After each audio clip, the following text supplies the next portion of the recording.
As we were going through and preparing for this episode, the fact that they launched so quickly in Sephora was one of those things that I circled and said, we got to talk about this. I was kind of blown away by, honestly, was that by 2022, Topicals was Sephora's fastest growing skincare brand, selling a product every minute at its peak.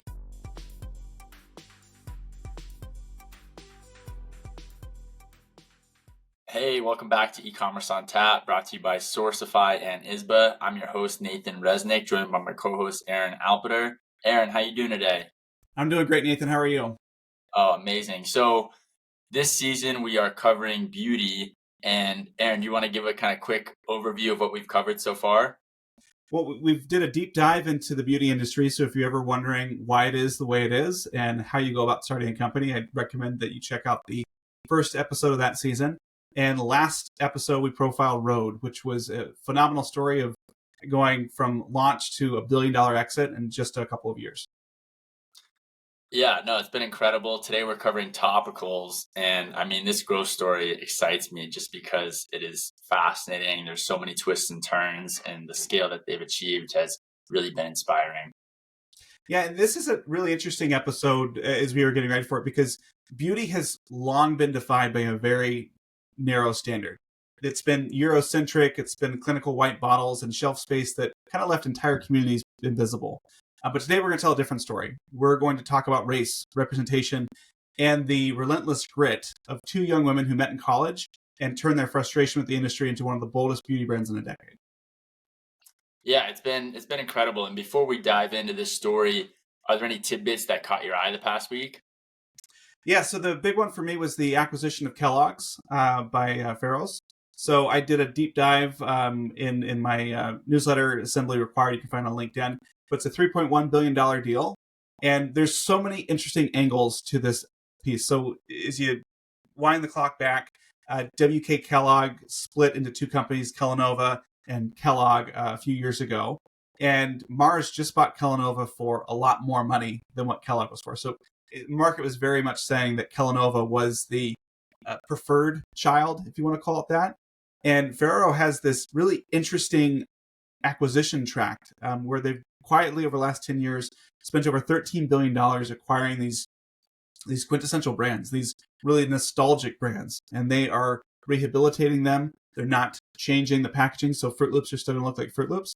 But then they've got this track record of building and growing these things. And so I've gone really deep into why they're doing what they're doing, and just this idea of they're going after and they're buying the brands that everybody else is trying to sell. So what do they know that everybody else doesn't know? And so it's just a really fascinating deal to take a look at. Yeah. Oh, it's pretty incredible. I mean, I saw that and I was like, wow, they're doing something right here. That's for sure. What caught my eye is the Dr. Squash acquisition. I'm a customer of Dr. Squash, love their product, know the founder very well. And Unilever, it's rumored to be about a $1.5 billion deal, definitely in the billions, and just an incredible outcome for the Dr. Squash team. Revenue they reported last year was $400 million, up from $100 million in 2021. They're profitable, netting about $90 million in 2024. About 85% of their sales are direct to consumer, but they did have a pretty impressive retail expansion into Walmart and Costco that helped drive about $47 million of those sales. So, I think it's a great outcome, and I really see this brand kind of layering on top of Unilever. Axe has kind of been like their, child of deodorant and men's grooming, if you will. And I think this is really just going to play in well with their playbook. And I can see Dr. Squash becoming really a global brand with a lot of reach. This is an absolute home run. And I think that the challenge is going to be on how does Unilever integrate this brand into their main business without ruining what made Dr. Squash special. And so there's a lot of things that they can do right. There's a lot of things that they can do wrong. And I've loved this deal as well and dug into it as well. Yeah. No, it's been incredible to see. Well, good. So let's dive in. So this is a story of how a dermatologist in training and a founder who knew how to hustle built Topicals from a dorm room vision into Sephora's fastest growing skincare brand. They were selling a product every minute and rewriting the rules of what skincare could look like. This is a story of culture, blending purpose, and creating something that's bigger than beauty. And I think as we get into this, I think it's important that we start by acknowledging the historic blind spot that the beauty industry has had. Do you want to walk us through what we mean by that? Yeah, I mean, I think there's a few different examples, right? I think number one, there was kind of a limited cover of foundations in terms of limited shade ranges. So like major brands like CoverGirl, didn't really expand their ranges until Fenty launched in 2017. There was like SPF formulations that left white cast or ignored darker skin's need for protection. And so there's kind of just these historic gaps in skincare that, seem to have gone kind of unnoticed for a long time. And that I think is, really where, Topical has found so much success, as we'll explain. But these exclusions weren't just visual; they were really around, chemicals, clinical, and kind of systematic, and also I think culture dynamics in skincare that led to these gaps in the market. And so, it's definitely, I think now people have seen that there were huge gaps in the market in the 2000s, and a lot of brands in the 2010s like Topicals really capitalize on those gaps that they saw. Yeah, and I think it's important to acknowledge that most of the world is not white, right? Like, but yet the beauty industry is built around the white aesthetic, and so it's really difficult. And I can only imagine how lonely it must be for people growing up and not being able to see themselves reflected in the marketing that they're being served. And also, the composition is a little bit different. I remember when I was at Unilever, I was on the import-export team, and the weirdest request that I had was, how do we send human skin across borders? And like, I had to look up the HTS code for body parts, which there isn't one, by the way. And the whole reason is they wanted to do research on a new type of deodorant and how it was going to react with people with ethnicity from Indonesia. And short story long, we basically told them to send the deodorant to Indonesia instead of sending the cadaver skin to the US. But like, now there's a part where people are looking at the chemical composition of how things are different. I think that's really reflected in these shifts that you were talking about. And so in the 2000s to 2010s, there was a rise of beauty YouTubers that were highlighting this lack of inclusion. So people like Jackie Aina, who directly criticized major beauty brands for ignoring women of color. You've got other influencers that documented their challenges in finding suitable shades and publicly testing brand inclusivity. And really the first brand that started to work in this space was Shea Moisture and Carol's Daughter. And they were a hair care company, and they offered really the first natural and textured hair solutions rooted in Black and multicultural ownership. And like you said, in 2017, Fenty comes out with 40 shades of their foundation when they launched, which completely changed the game overnight for all of these other legacy incumbents. And I think you kind of get to this peak place where people are waking up that things need to change in 2020 with the Black Lives Matter movement, which drove consumer demand for equity and equality in literally every industry, including beauty. And I think it's important to call out that these voices that are calling for more inclusivity, they're not exclusively Black. They're Latinx, they're South Asian, they're East Asian. And there's a lot of people who are speaking up and just saying, hey, my skin is different, make something for me. And so you start to see all of these brands that are coming up over the last 5 or 10 years where people are recognizing there's a wide open niche here. Yeah, and I think that's really what the founders of Topicals saw in terms of this gap in the market that they experienced firsthand. And so, these two founders, Ulamame Owale and Claudia Tung, were the ones that really saw this gap. And so Ulamade was born in Southern California. She's from Nigerian American heritage. From a young age, she was drawn to health and wellness and storytelling, and really had an interest in medicine and media. She ended up attending UCLA on a pre-med track with an intent of becoming a dermatologist. She actually interned at Shea Moisturizer under the New Voices Fund that, really gave her experience to brand building in a kind of multicultural lens. She struggled with razor bumps and just pigmentation that, weren't properly addressed by mainstream skincare. And so I think in general, she felt overlooked by these traditional medical system and kind of the skincare retail landscape. And so she developed this early passion kind of at the intersection of her cultural identity and wellness and just product accessibility. And so she really was dead set on starting a company in the space. And she started Topicals in November 2018, raised about $2,500 from her boyfriend, the dorm room fund, and pre-seed networks, and started talking to labs and consultants about her idea. And she kind of describes that there was this missing piece, this very important ingredient, and a co-founder that could help her with science. And so that's where Claudia steps in. They met through a mutual friend. Claudia is of East Asian descent. She definitely faced a similar dilemma in terms of, she didn't feel like she fit into the, skincare retail environment. And she grew up with eczema, often misdiagnosed and undertreated. And she just really, I think, had this passion, and that led her to, majoring at UCLA in neuroscience with a particular interest in, skin-brain connections and just how the body really works. And she noticed that over-the-counter products really rarely centered around sensitive skin types or considered, this diverse ethnic background that she had as well. And so, UCLA was a huge part of both their lives. And, was that kind of the grounds for how they formed Topicals? Yeah, it wasn't a coincidence. And so, as you mentioned, they were introduced by a mutual friend at the beginning of 2019. So remember, Olamide had created the company in November of 2018, since the beginning of 2019. And they had very different experiences, as you mentioned. Olamide wanted to approach things from more of a cultural and community gap. Claudia was really interested by the scientific limitations and the clinical exclusion of people of color. And so they met through different entrepreneurial and multicultural networks at UCLA, and they recognized that they had very highly complementary skill sets.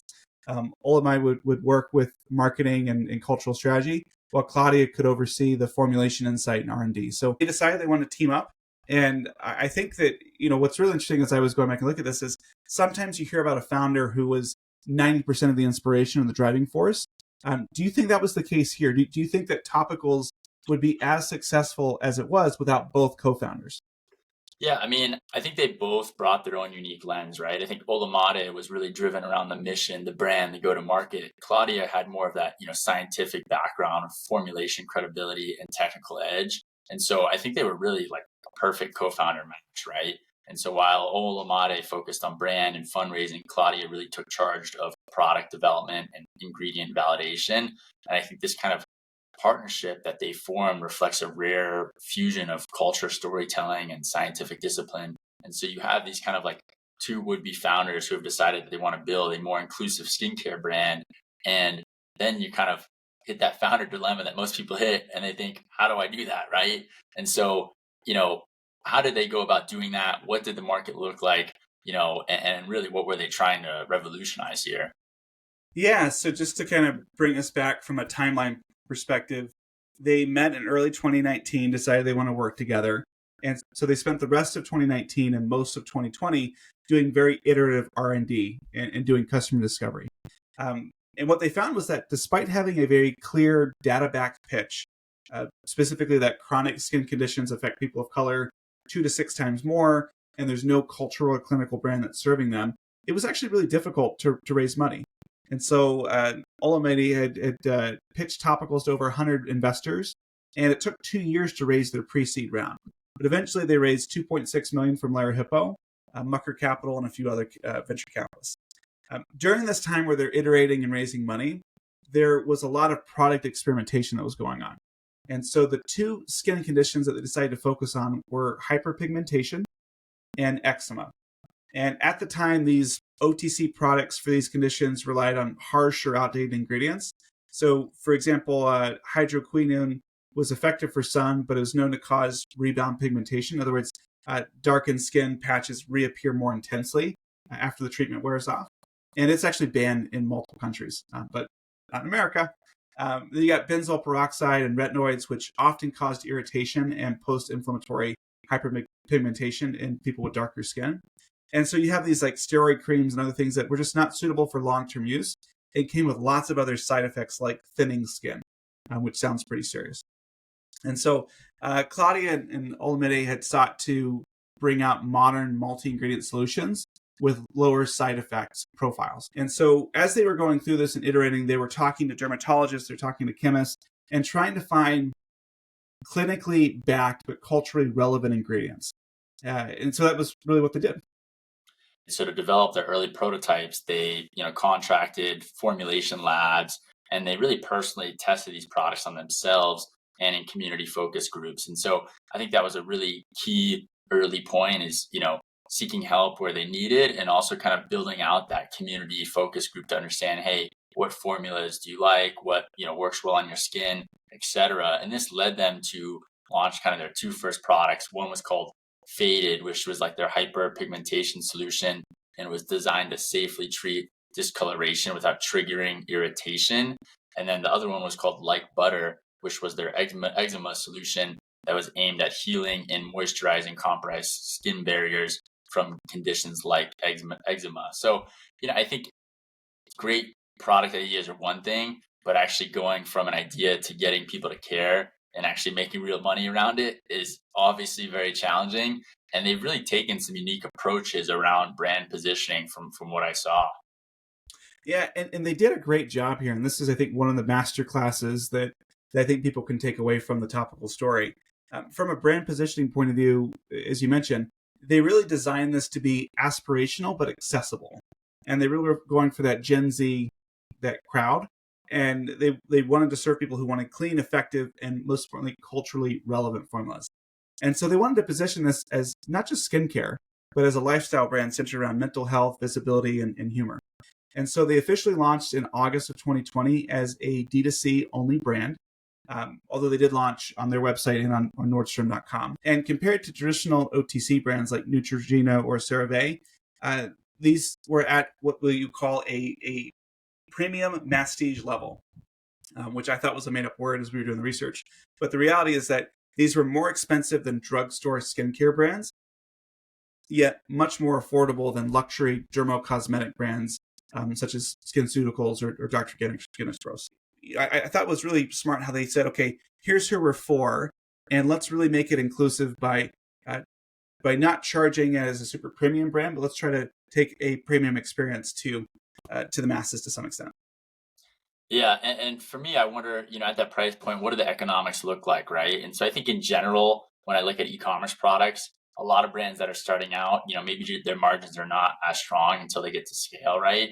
So starting out, maybe you're at like a 65, 70% margin. As you scale up production, hopefully you're pushing, over 80% gross margin. And so, for a full size tube, their COGS were, probably around $7, $8. Which gives them kind of that target margin they look for. So, I think that's kind of the dynamic that you have to reach when you look at these beauty brands in terms of margin profile. I think we've seen that across the board for a lot of the companies that we've covered. And I mean, it's really, I think, one thing to, formulate and get a product to market, and another thing to actually focus on improving your margins, right? It's a completely different dynamic when you're, focused on the right formula versus, scaling up production and producing at scale to hit that margin profile that you want. How did they go about getting the word out once their products were for sale? Yeah, it's interesting because it doesn't appear that they took the typical VC playbook of giving all your money to Google and Meta. They didn't spend a whole lot on social media, which is what I would have expected. Instead, leading up to launch, the team had built a very sizable wait list by capturing emails through social media storytelling and just these brand teasers that they put out. And so the launch was announced via email to their waitlist and was amplified through organic social posts across Instagram and Twitter. And their first customers were really followers of those social channels who had related to the brand mission. They leveraged the UCLA student alumni networks. And then they also were able to secure some early press in places like Allure, Teen Vogue, and Birdie, who had previewed their story. And the amazing thing is that Faded and Like Butter both sold out completely within the first 48 hours. Yeah, and I think a lot of founders can take lessons from how they, approach their initial go-to-market strategy. Number one, use your existing networks, whether it be your alumni network or student network or whatever community you're part of, really tap into that. I think in general, people hang out with, like-minded consumers. So, hopefully your friends will buy to support you early on. Tell people what's coming ahead and kind of really build up this hype orientation around the brand. And they did that, really by building this email list that, led to pre-orders. And don't be afraid of launching on premium marketplaces like Nordstrom from day one, because that definitely, helped them quite a bit with their initial go-to-market. And the feedback from the market was pretty amazing too. Yeah, you're right. So people were very quick to say that they felt that they saw very visible improvements in not only their skin tone but also the texture. They really resonated with the relatable, inclusive messaging, and they liked the bold, like non-clinical packaging and tone that they had there. There was some criticism around the early products, which I think is pretty normal for a brand that just launches, specifically around the scent of Faded. And to their credit, they very quickly reformulated that product so that they got rid of that issue. And that was because, in part, because they hadn't made a whole lot, right? So they had this limited batch, and so they were able to make these tweaks, and very, very smart play from there. And but this feedback loop was really one of those things that helped separate them early on, because it showed that they were responsive to their consumers, and it kept this transparency very high through the whole process with email updates and founder notes. And they were able to help people and themselves start to document these real life customer skin journeys that was just building and reinforcing the trust and the social proof that they were funded on. Yeah, I mean, it's pretty remarkable how they were able to just utilize that feedback and pivot their formulation so quickly, especially in the case of the scent that Faded had. I think the boldest move they took, which is super impressive, is they convinced Sephora to take a bet on them. So they launched in Sephora in May 2021, less than 12 months from going live on their own site. And I mean, it just meant that they were probably pitching Sephora immediately, maybe even before they launched. I mean, there had to have been some relationship there, I feel like, because it's very rare that you see this upstart beauty brand get into Sephora at such an early stage. And we've done some investigation in terms of how do these two founders really pull this off in terms of getting into Sephora at that early stage. And I mean, my question is, what should we be learning from them here, right? Because that's a massive distribution channel. Yeah, as we were going through and preparing for this episode, the fact that they launched so quickly in Sephora was one of those things I circled and said, we got to talk about this. And so they did so many things well, which I think is a perfect blueprint for what other D2C brands should be doing. The first thing is they used their D2C success as a proof of concept in their pitch. And so they were able to go to Sephora and say, hey, look, we've got a wait list of over 13,000 customers that we built pre-launch. We've got multiple viral sellouts within hours of product drops. We've got press coverage in Allure and Teen Vogue and Glossy and all this other stuff. And then we've got thousands of pieces of UGC, including before and after transformations on TikTok and Instagram. And so their pitch to Sephora wasn't about future potential. It was about, hey, we already have this grounded proof, and this is why you need to work with us. And their playbook really resonated with these buyers because Sephora was able to look at this and say, wow, you've got a product first story that has tackled underserved conditions like hyperpigmentation and eczema. You've got clinical grade ingredients with mass appeal. Great, that's us, check. It's a Gen Z aesthetic, which is bold and is breaking away from other skincare norms. It's got cultural relevance. People are talking about this. And so that deck that they showed to Sephora really included these conversion rates and D2C velocity, the email list growth and engagement metrics before and after, all these sorts of things. And so they really built it in such a way that Sephora had no choice but to say yes and say, yes, let's take you right away. Yeah, and let's not breeze over the success that they had at Sephora, right? So they initially launched Topicals in store and online nationwide. So this wasn't just regional, which I think is a huge show of confidence for a brand under 1 year old. And they launched with their retail launch, with digital storytelling around product education, founder visibility and transparency via Instagram lives and Q&As that they did, and just this organic influencer marketing that really did not rely on heavy paid spend. And they really prioritized velocity in terms of ensuring every product had a high velocity of sell-through rate. And what was crazy, which I was kind of blown away by, honestly, was that by 2022, Topicals was Sephora's fastest growing skincare brand, selling a product every minute at its peak, which is just like wild to think about, right? Yes, that is what you call hypergrowth. And then you wonder, well, how do you keep the momentum, right? And how big can this really get? And I think that's kind of where a lot of brands face this conundrum, right? Because it's this pressure of hypergrowth. And so in 2022, Topicals was, basically selling one product every minute, which is like, I don't know, 525,000 units annually. And I think this is a huge shift for them, going from like the boutique D2C batches that they started with just a year prior to this national scale manufacturing that brings real operational stress. So you think formulation scale up, how do you maintain consistency across much larger production runs?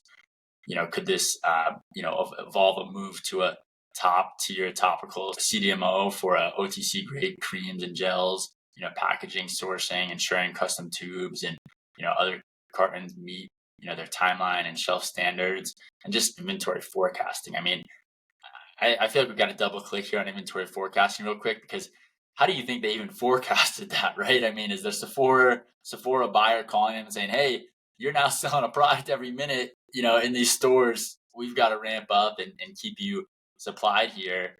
I mean, how do you go about inventory when you're in that situation, especially with a brand that just launched a year prior? I think we should just double click on that real quick. I mean, it's a great question, and I've been lucky enough to go through several startups that have had periods of hypergrowth.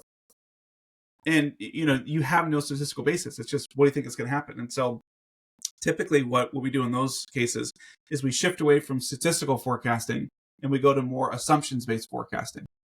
In other words, controlling your input. And so the easiest way to think about this is in a D2C world. If I know that my CAC is $50 and I can spend $1,000, well, I know I'm going to get 200 customers, right? And so if I increase what I'm spending, assuming my CAC stays where it's at, then I'm going to get more customers based on how much money I put into the Facebook machine. And so that's likely what they did there, is they had these assumptions that, okay, we're in this many stores. Here's our assumptions around units per store per week. You're trying to get as much data as you can to catch up. But I mean, the Topical story could have been over before it even started.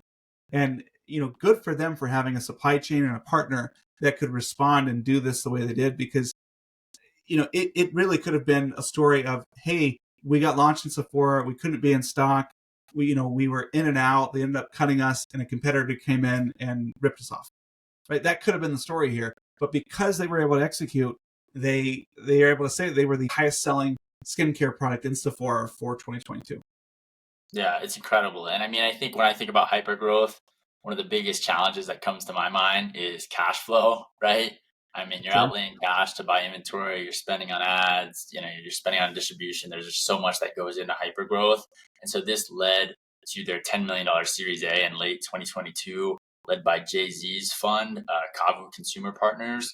And that kind of gave them this, working capital cushion to fund inventory, hire more people and really scale up their marketing. And prior to that, they had only relied on their $2.6 million kind of pre-seed capital that supported their early traction. And so, I mean, if you look at the major milestones here, the company was really formed in 2018. August 2020 was when they launched, on Topicals.com and Nordstrom.com, where they sold out within 48 hours. In May 2021 is where they launched nationwide in Sephora stores and online. And this is where they hit kind of 300% year-over-year growth. 2022, they were recognized as Sephora's fastest growing skincare brand, selling 1 unit per minute. Estimated annual revenue, we estimate about 15 to 20 million based on velocity and benchmarks. They raised that $10 million Series A we just mentioned. And I think the business kind of pivoted here a bit from being very science heavy to brand heavy. And Claudia actually left to take another opportunity as head of brand at BAI Biosciences, which I think we should double click on, real quick. I mean, I guess Claudia, was so scientific, and that's really what she was in it for. And so I think as Topicals became more brand driven, maybe it didn't, fully align with her interests in terms of, really focusing on, the sciences here. Yeah, I think that's probably what happened. There could have been friction with founders or directions or things like that as well. But as far as I'm concerned, she'll forever be considered a founder of Topicals. And so I think it is healthy to be able to say, this is my part. I played it perfectly. I'm now able to move on to the next thing. And she should be celebrated for that. For sure. And the brand continued to grow, right? So 2023, they expanded to TikTok Shop and Amazon. They, we estimate they do 25 to 30 million in revenue. 2024, the product line expands into over 8 new SKUs, including patches, body serums, masks, and minis. And 2024 and 2025, they really move internationally. So they sell through the UK, Canada, as well as the Sephora Middle East. And so, I mean, for regular listeners, obviously we usually talk about exit potential, and Topicals is taking a very different approach here. In April 2025, they announced the launch of a new holding company that they're calling Cost of Doing Business, which, I think we got to just dive into that name, right? Yeah, I mean, cost of doing business is a nod to the reality of building culture-led brands.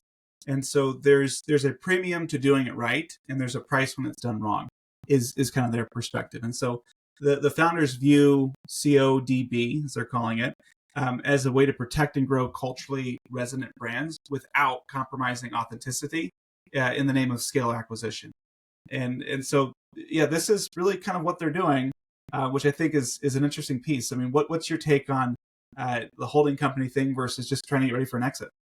Yeah, I mean, as I looked into this more, I think their motivation was really that they saw kind of the post acquisition dilution of culture and past beauty brand exits, like Sundial to Unilever. I felt they probably thought like, hey, the culture in this brand is not here anymore. And in 2017 that deal happened, and in 2018 there was backlash that emerged around a campaign that many felt kind of sidelined these African American consumers, which were Sundial's core audience, by focusing too heavily on a broadening appeal. And the brand really faced public criticism, boycotts, and just a retraction of that campaign. And so I think critics argued that the brand lost touch from its founding ethos once it, was acquired. And so I think this kind of holding company move stems from the founder's motive, just to want to, really make sure that culture is a core part of their brand and continues to be. And so it's, a different approach. And I think that Olamide spent some time, really at Shea Moisturizer a long time ago, right? And this was probably top of mind for her because she was like an intern there, before she started Topicals. It's very clear that she took a lot of inspiration and direction from Shea Moisture, and it must have been very personal to kind of see Shea Moisture, which was part of Sundial Brands, kind of lose a step, right? Kind of be hurt. So I think that was probably top of mind for her. And to be fair to Unilever, they've had success integrating other multicultural brands like Tatcha. But the reality is that once you sell your company, you don't have control over where the brand goes.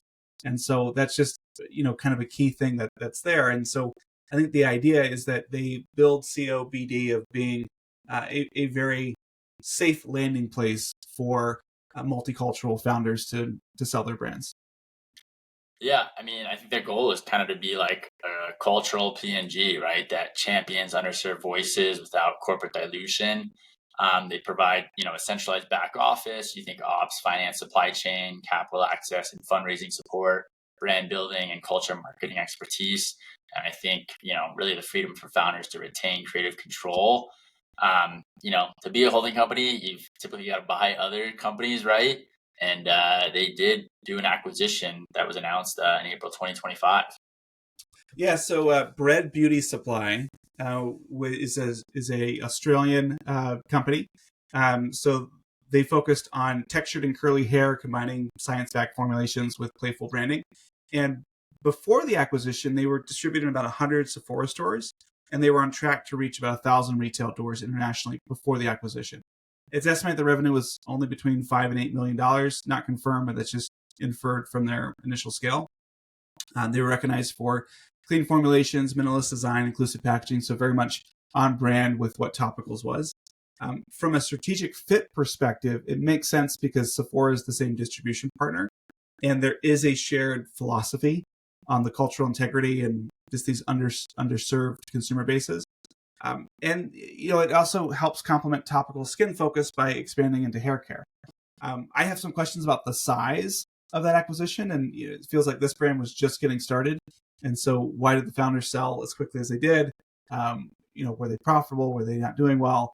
And then there's just also questions about: is this the right time for COBD to be buying brands? Is this the right scale? So those are kind of the questions there. I think in order for this to be seen as a success, Topicals has to maintain their growth trajectory. Topicals is still a relatively small player in the total industry, and so they need to prove that business doesn't miss a beat. And so they need to absorb this new brand without causing a significant distraction. They've also got to prove that they can scale bread without compromising its distinct brand identity. You don't want it to disappear. It's got to keep its quirkiness and its ethos. It's got to feel different from Topicals and not just a Topicals-like sort of thing. COBD has to attract some additional talent and capital to sustain the business. And they've got to execute selectively. So they can't just buy anybody that has a multicultural brand.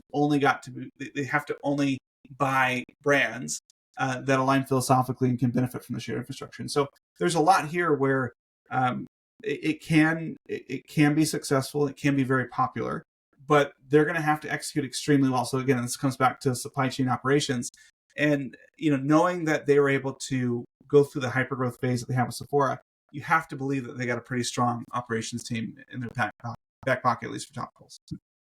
Yeah, and I think a question that listeners would have is why now? Shouldn't they wait until they are $500 million brand to do this?